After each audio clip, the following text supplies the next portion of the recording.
ओम नमो भगवते वासुदेवाय। नमस्कार दोस्तों, स्वागत है आप सभी का हमारे YouTube चैनल पर। दोस्तों आइए सुनते हैं श्रीमद् भागवत महापुराण की कथा। दोस्तों पिछली कथा में हमने वर्णन किया था विदुर जी के प्रश्न। आज की कथा में हम वर्णन करेंगे ब्रह्मा जी की उत्पत्ति। श्री मैत्रेय जी ने कहा, विदुर जी आप भगवत भक्तों में प्रधान लोकपाल यमराज जी हैं। आपके पूर्व वंश में जन्म लेने के कारण वह वंश साधु पुरुषों के लिए भी सेव्य हो गया है। धन्य है आप निरंतर पद पद पर श्री हरि की कीर्तिमयी माला को नित्य नूतन बना रहे हैं।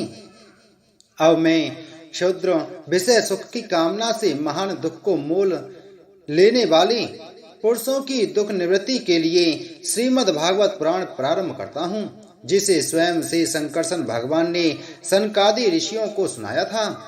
अखंड ज्ञान संपन्न आदिदेव भगवान संकर्षण पाताल लोक में विराजमान थे।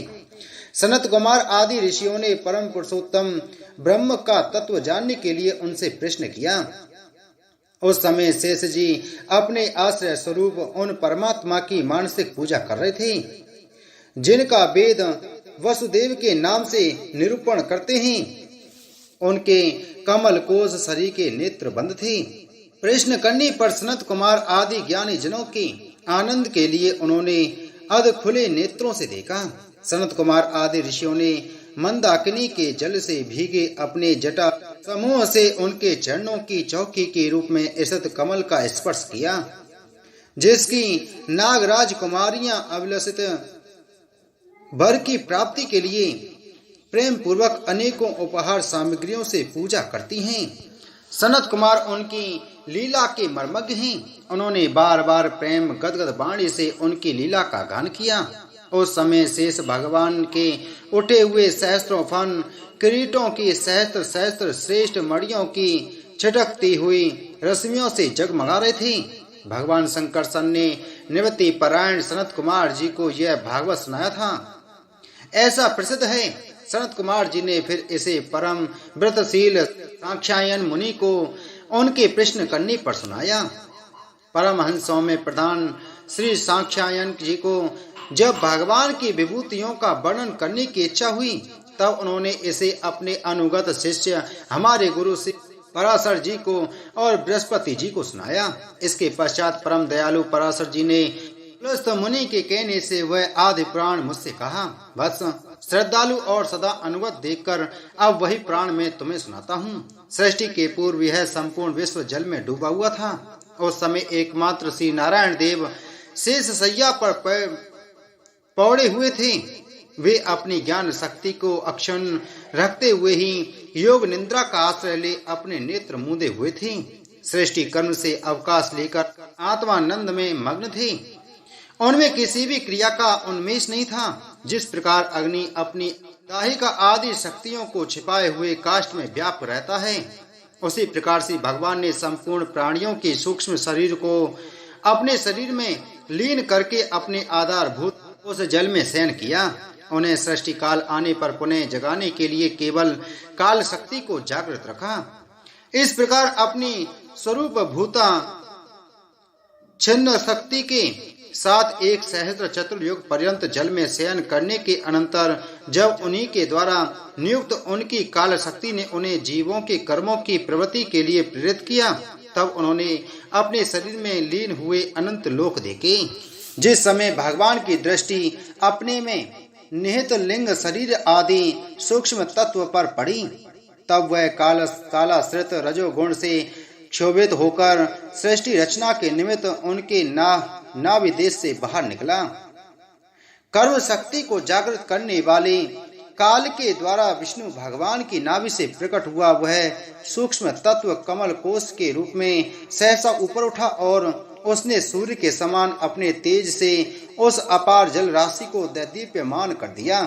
संपूर्ण गुणों को प्रकाशित करने वाले उस सर्वलोक में कमल में वे विष्णु भगवान ही अंतर्यामी रूप से प्रविष्ट हो गए। तब उसमें से बिना पढ़ाए ही स्वयं संपूर्ण वेदों को जानने वाले साक्षात वेद मूर्ति श्री ब्रह्मा जी प्रकट हुए, जिन्हें लोग स्वयंभू कहते हैं। उस कमल की कर्णिका गद्दी में बैठे हुए ब्रह्मा जी को जब कोई लोक दिखाई नहीं दिया, तब वे आंखें फाड़कर आकाश में चारों ओर गर्दन घुमाकर देखने लगी। इससे उनके चारों दिशाओं में चार मुख हो गए। उस समय प्रलयकालीन पवन की थपेड़ों से उछलती हुई जल की तरंग मालाओं के कारण उस जल राशि से ऊपर उठे हुए कमल पर विराजमान आदिदेव ब्रह्मा जी को अपना तथा उस लोक तत्व रूप कमल का कुछ भी रहस्य न जान पड़ा। वे सोचने लगे, इस कमल की कर्णिका पर बैठा हुआ मैं कौन हूँ? यह कमल भी बिना किसी अन्य आधार के जल में कहां से उत्पन्न हो गया? इसके नीचे अवश्य कोई ऐसी वस्तु होनी चाहिए जिसके आधार पर यह स्थित है। ऐसा सोचकर वे उस कमल की नाल के सूक्ष्म छिद्रों में होकर उस जल में घुसे, किंतु उस नाल के आधार को खोजते खोजते नाव देश के समीप पहुंच जाने पर भी वे उसे ना पा सके। विदुर जी उस अपार अंधकार में अपने उत्पत्ति स्थान को खोजते खोजते ब्रह्मा जी को बहुत काल बीत गया। यह काल ही भगवान का चक्र है जो प्राणियों को भयभीत करता हुआ उनकी आयु को क्षीण करता रहता है। अंत में विफल मनोरथ हो वे वहां से लौट आए और पुनः अपने आधारभूत कमल पर बैठकर धीरे धीरे प्राण वायु को जीतकर चित्त को निसंकल्प किया और समाधि में स्थित हो गई। इस प्रकार पुरुष की पूर्ण आयु के बराबर काल तक अर्थात दिव्य 100 वर्ष तक अच्छी तरह योगाभ्यास करने पर ब्रह्मा जी को ज्ञान प्राप्त हुआ। तब उन्होंने अपने उस अधिष्ठान को जिसे वे पहले खोजने पर भी नहीं देख पाए थे अपने ही अंतःकरण में प्रकाशित होते देखा। उन्होंने देखा कि उस प्रलयकालीन जल में शेष जी के कमल नाल सदृश गौर और विशाल विग्रह की सैया पर पुरुषोत्तम भगवान अकेले ही लेटे हुए हैं। शेष जी के 10,000 फन छत्र के समान फैले हुए हैं। उनके मस्तकों पर किरीट शोभायमान है।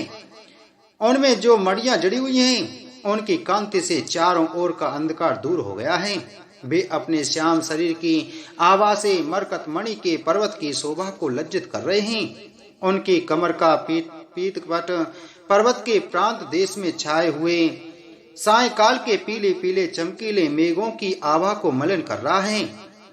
सिर पर सुशोभित स्वर्ण मुकुट स्वर्ण में शिखरों का मान मर्दन कर रहा है। उनकी वनमाला पर्वत के रत्न जलप्रपात औषधि और पुष्पों की शोभा को परास्त कर रही है तथा उनके भुजदंड वेणुदंड का और चरण वृक्षों का तिरस्कार करते हैं। उनका वह श्री विग्रह अपने परिमाण से लंबाई चौड़ाई में त्रिलोकी का संग्रह किए हुए हैं। वह अपनी शोभा से विचित्र एवं दिव्य वस्त्राभूषणों की शोभा को सुशोभित करने वाला होने पर भी पीताम्बर आदि अपनी वेशभूषा से सुसज्जित है। अपनी अपनी अभिलाषा की पूर्ति के लिए भिन्न भिन्न मार्गों से पूजा करने वाली भक्त जनों को कृपा पूर्वक अपने भक्त वांछा कल्पतरु चरण कमलों का दर्शन दे रहे हैं, जिनके सुंदर अंगुली तल नख चंद्र की चंद्रिका से अलग अलग स्पष्ट चमकते रहते हैं। सुंदर नास का अनुग्रह वर्षी भौहें, कानों में झिलमिलाते हुए कुंडलों की शोभा, बिंबा फल के समान लाल लाल अधरों की कांति एवं लोकाकीर्तिहारी मुस्कान से युक्त मुखारविंद के द्वारा वे अपने उपासकों का सम्मान अभिनंदन कर रहे हैं। वत्स उनके नितंब देश में कदम कुसुम की केसर के समान पीत वस्त्र और सुवर्णमयी मेखला सुशोभित है तथा वृक्ष स्थल में अमूल्य हार और सुनहरी रेखा वाले श्री वत्स चिन्ह की अपूर्व शोभा हो रही है। वे अव्यक्त मूल चंदन के वृक्ष के समान हैं। महामूल्य केयूर और उत्तम उत्तम मड़ियों से सुशोभित उनके विशाल भुजदंड ही मानो उसकी सहस्त्रों शाखाएं हैं और चंदन के वृक्षों में जैसे बड़े बड़े सांप लिपटे रहते हैं, उसी प्रकार उनके कंधों को शेष जी के फनों ने लपेट रखा है। वे नागराज अनंत के बंधु श्री नारायण ऐसे जान पड़ते हैं मानो कोई जल से घिरे हुए पर्वतराजी हों। पर्वत पर जैसे अनेकों जीव रहते हैं, उसी प्रकार वे संपूर्ण चराचर के आश्रय हैं। शेष जी के फनों पर जो सहस्त्रों मुकुट हैं, वे ही मानो उस पर्वत के स्वर्ण मणित शिखर हैं तथा वृक्ष स्थल में विराजमान कौस्तुभ मणि उसके गर्भ से प्रकट हुआ रत्न है। प्रभु के गले में वेद रूप भौरों से गुंजायमान अपनी कीर्तिमयी वनमाला विराज रही है। सूर्य, चंद्र, वायु और अग्नि आदि देवताओं की भी आप तक पहुंच नहीं है तथा त्रिभुवन में बेरोक टोक विचरण करने वाले सुदर्शन चक्र आदि आयुध भी प्रभु के आसपास ही घूमते रहते हैं। उनके लिए भी आप अत्यंत दुर्लभ हैं। तब विश्व रचना की इच्छा वाले लोक विधाता ब्रह्मा जी ने भगवान के नाभि सरोवर से प्रकट हुआ वह कमल, जल, आकाश, वायु और अपना शरीर, केवल ये 5 ही पदार्थ देके इनके सिवा और कुछ उन्हें दिखाई नहीं दिया। रजोगुण से व्याप्त ब्रह्मा जी प्रजा की रचना करना चाहते थे। जब उन्होंने सृष्टि के कारण रूप केवल ये 5 ही पदार्थ देखे, तब लोक रचना के लिए उत्सुक होने के कारण वे अचिंत गति श्री हरि में चित्त लगाकर उन परम पूजनीय प्रभु की स्तुति करने लगे। बोलो श्रीमद् भागवत महापुराण की जय। बोलो श्री कृष्ण चंद्र भगवान की जय।